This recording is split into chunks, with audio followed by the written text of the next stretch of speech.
अस्सलाम वालेकुम दोस्तों, जैसा कि आप सबको मालूम है कि आजकल कश्मीर का इशू जो है बड़ा हॉट है। पाकिस्तान की सड़कें, टीवी चैनल और सोशल मीडिया तमाम कश्मीर से इल्हाक के लिए पुरअज़म है, पुरजोश है। लेकिन क्या ये तमाम चीज़ें जो हैं वो वाकई कश्मीरियों के लिए फ़ायदेमंद होती हैं? इस पर हम अपने प्रोग्राम में आज बात करेंगे। मेरे साथ मौजूद हैं सीनियर जर्नलिस्ट तजिया निगार जनाब सजाद अकबर खान साहब। Sir, welcome to our show. Thank you ji, बहुत शुक्रिया इमरान आपका। सजाद साहब, सबसे पहला मेरा सवाल कि आप ओवरसीज़ में इतने अरसे से मुकीम हैं, पाकिस्तान से बड़ी वालियाना मोहब्बत करते हैं, आपके सोशल मीडिया अकाउंट से हमें अंदाज़ा होता रहता है। तो आप क्या समझते हैं कि जो ये चीज़ें जैसे नक्शा चेंज करना है, हम हर साल जो है वो ये तकारीब मकान मनाते हैं, हमें इजहार यकजहती के लिए कश्मीरी डे मनाते हैं, क्या इन चीज़ों का वाकई कोई इम्पैक्ट आता है, कोई असर होता है, या ये एक रिवायत है, हर हुकूमत ये काम करती है और बस इकट्ठे होते हैं, चाय और समोसे खाते हैं और बस फिर अपनी रूटीन में लग जाते हैं? बिस्मिल्लाहिर्रहमानिर्रहीम। सबसे पहले तो सब नाज़रीन को अस्सलाम वालेकुम। और इमरान, आपने बड़ा अच्छा ये जो है मुद्दा जो है वो उठाया है। देखिए, यहाँ पे बात समझने की है। बात समझने की कैसे है कि जो हमारे कश्मीरी भाई हैं, पहले तो जो 5 अगस्त इसलिए मनाया गया है कि हमने उनको 365 दिन जो है वो कंप्लीट हो चुके हैं, और वो किस अजियत से वो लोग गुजर कर बसर वहाँ पे कर रहे हैं। हमें तो ये लॉकडाउन हुआ है तो तब एहसास हुआ है कि आपके ऊपर अगर एक कमरे में या महदूद आपको पाबंद कर दिया जाए तो आपकी ज़िंदगी कैसी गुजरेगी। तो हमसे तो ये तकरीबन 4-5 महीने जो हैं वो गुजारे नहीं गए। तो वहाँ पे देखें जहाँ पे जुल्म, लॉकडाउन तो है ही है और उसके बाद ऊपर उनके ऊपर जुल्म भी है और उनकी शहादतें भी हो रही हैं। तो उन पे उस चीज़ को वहाँ पे उनके इज़हार यकजहती करने के लिए वज़ीर आज़म साहब ने बड़ा अच्छा ऐसा मैं समझता हूँ कि कदम उठाया है। और आपने जो ये कहा कि इस पे ये जो नक्शे बन रहे हैं तो इस पर क्या असरअंदाज क्या होगा, बाकी दुनिया पे क्या इम्पैक्ट पड़ेगा, तो मैं आपको ये कहूँ कि ज़रूरी है कि नक्शा, जब आपके घर का नक्शा जो है वो दुनिया को दिखाया जाए कि ये हमारा घर है, हमने इसकी हिफाजत करनी है। और जितने इस नक्शे, ये जो हमारे घर का नक्शा है, इसके अंदर जितने भी लोग हैं, बसते हैं, हमने उनके साथ कैसे गुजर बसर करनी है और उनका कितना ख्याल करना है। ठीक है सजाद साहब, जैसा कि आपने बात की कि नक्शा बनाया है, तो नॉर्मल अगर आम रूटीन में बात करें तो नक्शा उस घर का बनता है जिसका कब्जा आपके पास हो। आप अपने मर्जी से, अपने दिल और अपनी चाहत से उस घर का नक्शा बनाते हैं और उसमें वो कमरे बनाते हैं कि जहाँ जहाँ आपने अपनी ज़िंदगी पुरसकून अंदाज में अपने बच्चों के साथ, अपने अहल खाना के साथ बसर करनी है। लेकिन यहाँ तो मसला ही अलग है। यहाँ पर तो जिस जगह के हम नक्शे बना रहे हैं अपने ख्याली पुलाव में शायद, तो वहाँ पर तो 9 लाख 7 लाख जो इंडियन फौज है वो कब्जा उनके पास है। तो क्या समझते हैं कि ये हम क्या एक लॉलीपॉप दे रहे हैं अपनी कौम को, या पूरी दुनिया के साथ शायद हमारा मजाक नहीं उड़ा जाएगा?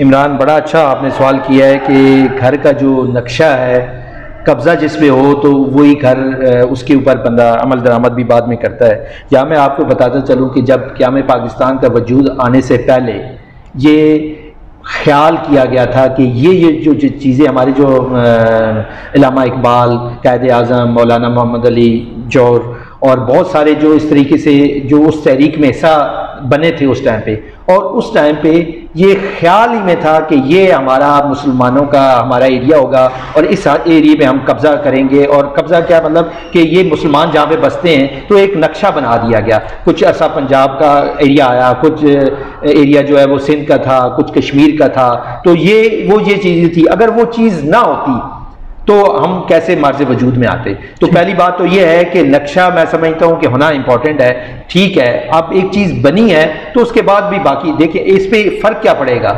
अभी वज़ीर आज़म साहब ने अगर नक्शा उसको कानूनी हैसियत उसको दी है, जब वो लोग बाकी दुनिया वो देखेगी तो वो ये कहेगी कि यार ये तो ये पाकिस्तान के साथ ये शामिल है और ये मसला क्या है। तो फिर ये अगर इस पे रेड लाइन या कुछ ऐसी लाइनें लगी हुई हैं तो रीज़न क्या है।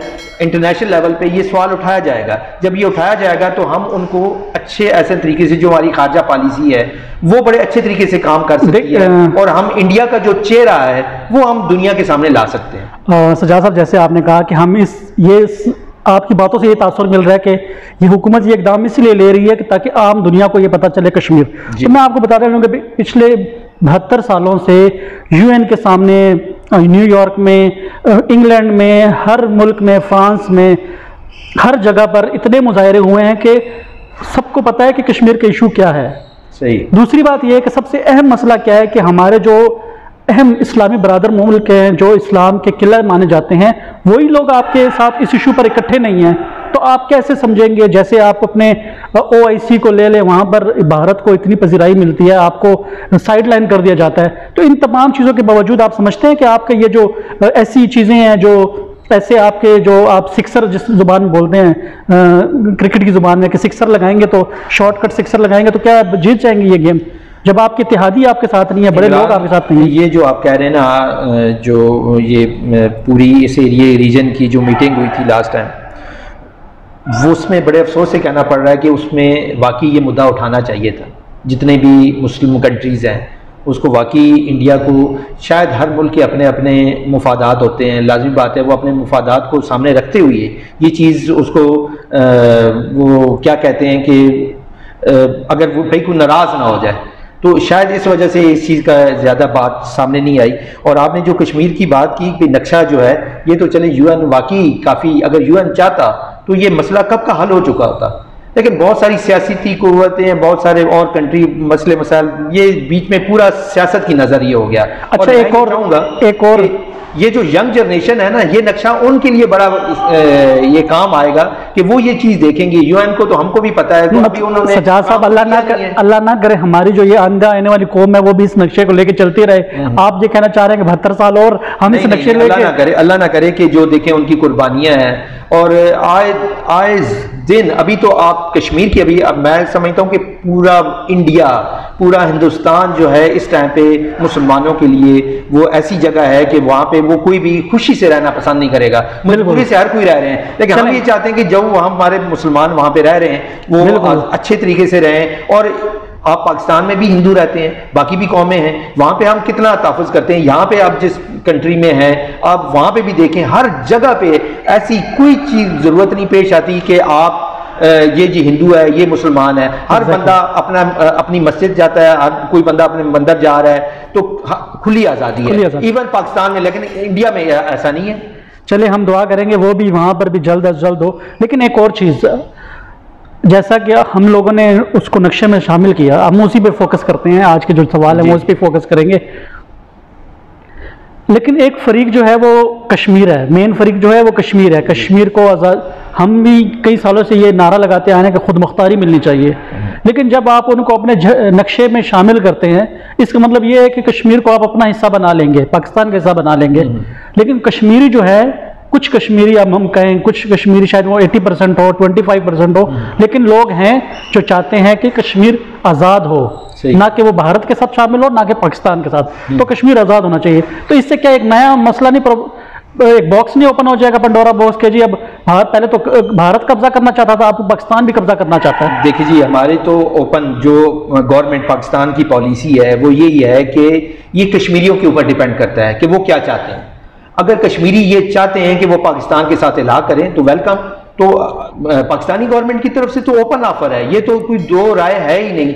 तो हम देखिए हमारे पास जो आज़ाद कश्मीर है उनके हर एक चीज़ अलग है, उनकी असम्बली अलग है, उनके वज़ीर आज़म अलग है। तो ये अगर ऐसा होता तो वो फिर अगर हम उनको शामिल करना चाहते तो वो हमारे साथ शामिल अभी तक। लेकिन सजाद साहब वो तो बड़ी अच्छी बात आपने की है कि उनका हर चीज़ अलग है, लेकिन एक और चीज़ बड़ी अहम जो ये है कि जब भी पाकिस्तान में वफाक में जो हुकूमत आती है, नेक्स्ट इलेक्शन में वही हुकूमत वहाँ बन जाती है, उसी पार्टी की हुकूमत बन जाती है। तो ये कैसा एक बात तो ये तो उन कश्मीरियों की भी मोहब्बत है और पाकिस्तान की तरफ से भी मोहब्बत है कि वो आपस में किस तरीके से, एक लाजिम बात है, एक छोटा सा खित्ता है वो एक अलग, तो वो सारी चीज़ें नहीं बना सकते और वो इंटरनेशनल लेवल पे नहीं इस तरीके से आ सकते। और जिस तरीके से अभी चल रहा है, अल्लाह करे कि वो जो जम्मू कश्मीर और ये जो नक्शे पे पूरा लेके आए हैं, ये अगर साथ हो जाता है तो फिर अगर वो किसी चीज़ पे प्लेटफॉर्म पे बात करते हैं तो फिर ये समझने की ज़रूरत होगी। लेकिन ये सेकंड स्टेप है। हमें जो सबसे इंपॉर्टेंट जो चीज़ है, हमें उनके जान और माल की हिफाजत करनी है। हमने जो मुसलमानों की वो वहाँ पे जो वो क्या कहते हैं कि उनकी बेरुमती हमारी माओ बहनों की हो रही है, उसका इसको ख्याल करना है, उसको कंट्रोल करना है। ये सारी चीज़ें तभी होंगी कि जब वो चीज़ें उस चीज़ से मोदी सरकार और वो चीज़ें इन चीज़ों से आज़ाद होगा। देखिए सबसे पहले तो अगर हम बात करेंगे 72 साल तक मेहनत होती रही है, डायलॉग्स होते रहे हैं, दोनों पाकिस्तानी और कश्मीरी के इशू और पाकिस्तानी और इंडिया जो फौजें हैं वो आमने सामने भी होती रही हैं, लेकिन इन तमाम चीज़ों का नताइज ज़ीरो से ज़ीरो ही निकले हैं, कुछ भी नई चीज़ नहीं निकली। तो अब क्या समझते हैं कि जैसे जनरल हमीद गुल ने कहा था कि इसका वाहिद हल जो है वो जिहाद है, जब तक इस रियासती सतह पर जिहाद का ऐलान नहीं होता और कुव्वत से भारत कश्मीर को आज़ाद करके कश्मीर के हवाले नहीं किया जाता, तो क्या इसका और कोई हल नज़र आता है आपके पास? देखिए, हमने इंटरनेशनल कम्युनिटी को साथ लेके चलना है, पहली बात तो ये है। हम अगर इन चीज़ों में पढ़ेंगे, लेकिन इस माजरत के साथ आप इंटरनेशनल जो मीडिया है या कम्युनिटी है उसको साथ लेके चल रहे हैं, लेकिन वो आपके साथ नहीं चल रहे जो 72 सालों में हमने देखा है। इवन दो कि आपका अपना ये दोस्त ममालिक चीज़ मैं आपको बताऊं कि पिछली जितनी हुकूमतें गुजरी हैं ना, आप देखें किसी के अपने पर्सनल मुफादात अगर आप उनको पीछे रखेंगे, देखिए सजाद साहब, ये देखें एक चीज़ मैं यहाँ पे बताऊं कि जो आप पिछली हुकूमत थी उसके रिलेशन आपको पता है, उसी जो पिछले देखिए अभी आपने एक मिनट अभी आपने छोटी सी मिसाल दी ओआईसी की, अभी रिसेंटली इसी हुकूमत में हुआ है, इसी हुकूमत में वो सारा मसला हुआ है कि उन्होंने भारत को बुला के अवार्ड्स दिए हैं, सारा कुछ दिया है, तो वो इसी हुकूमत के दौरान हुआ है। कहा है कि हर कंट्री के अपने अपने मुफादात हैं, वो किसी की मुफादात तो फिर मेरा सवाल तो वहीं खड़ा होता है कि 72 साल से उनके अपने मफादात हैं, मतलब उनके मफादात में कश्मीर शामिल नहीं है। एक और चीज़ मैं बताता चलूँ कि ये इसका हल लड़ाई झगड़ा से तो ये काम होने वाला है नहीं।